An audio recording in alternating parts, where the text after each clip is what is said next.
নমস্কাৰ, আজি মই আপোনালোকলৈ পাকঘৰত থকা বস্তুৰে গেছ নজ্বলোৱাকৈ আপোনালোকে এই মিঠাইবিধ ৰেডি কৰিব পাৰিব। তেতিয়াহ'লে আহকচোন ভিডিঅ'টোৰ মাজলৈ। এয়া মই 200 গ্ৰাম পনীৰ লৈছোঁ, এয়া এপিচ। এইখিনি মই মিক্সিত গুড়ি কৰি ল'ম। এয়া মই মিক্সিত এইদৰে এবাৰ মাৰি ল'লে মিঠাইটো বনাবলৈ সুবিধা হয়, সেইকাৰণে আপোনালোকে এইদৰে এবাৰ মাৰি ল'ব, নহ'লে কাটা চামুচেৰে এইদৰে গুড়ি কৰি ল'লেও হৈ যাব। ভালদৰে হাতেৰে মোহাৰি ল'ব লাগিব। এয়া মই মিক্সিৰ পৰা উলিয়াই ল'লোঁ। এই মিঠাইটো আপোনালোকে আলহী আহিলে তৎক্ষণাত বনাই দিব পাৰিব। ইয়াতে মই দি দিছোঁ পাউডাৰ গাখীৰ, এয়া ডাঙৰ চামুচখনেৰে 2 চামুচ। এয়া মই 3 চামুচ পিচি থৈ দিয়া চেনি দিছোঁ। আধা চামুচ জোখত ইলাচি গুড়ি দি দিছোঁ ফ্লেভাৰৰ কাৰণে। থাকিলে দিব, নাথাকিলে নিদিলেও কথা নাই। এই মিঠাইটো আপোনালোকে কালাকানৰ দৰে টেষ্ট পাব। এতিয়া এই গোটেইখিনি মই ইয়াতে গোটেইখিনি মিলাই এইদৰে লৈ ল'ম। এইদৰে মিলাই ল'ব লাগিব।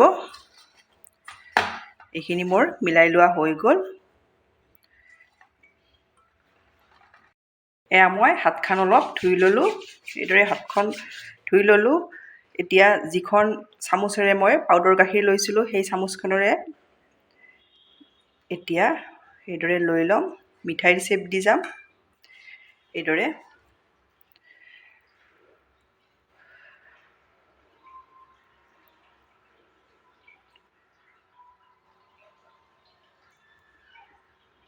কম সময়ত আপোনালোকৰ ঘৰত আলহী আহিলে এই মিঠাইটো বনাই দিব পাৰিব। একেবাৰে কালাকানৰ দৰে টেষ্ট পাব। এয়া দেখিছেনে, এটা মোৰ হৈ গ'ল। আৰু এটা দেখাই দিছোঁ। এইদৰে লৈ ল'ব। লৈ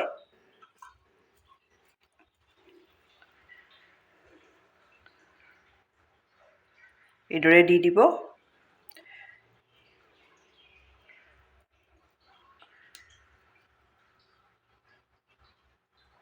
এয়া মোৰ দুটা হৈ গ'ল। এইদৰে মই গোটেইকেইটা মিঠাই ৰেডি কৰি ল'ম। মই মিঠাই এইদৰে শ্বেপ দি ল'লোঁ। আপোনালোকে তৎক্ষণাত এই মিঠাইবিধ বনাই দিব পাৰিব। এতিয়া মই ইয়াৰ ওপৰত এইদৰে এপিচ এপিচ বাদাম দি যাম। থাকিলে দিব, নাথাকিলে এইদৰে বনালেও হ'ব। এয়া মোৰ ওচৰত আছিলে, সেইকাৰণে মই দি দিছোঁ। এয়া মোৰ মিঠাই ৰেডি হৈ গ'ল। আপোনালোকে এইদৰে পাকঘৰত থকা বস্তুৰে কম সময়ত এই মিঠাইবিধ ৰেডি কৰিব পাৰিব। আপোনালোকে বনাই খাই কেনে পায় কমেণ্টত জনাব। ধন্যবাদ। ভিডিঅ'টো শেষলৈ চাওক।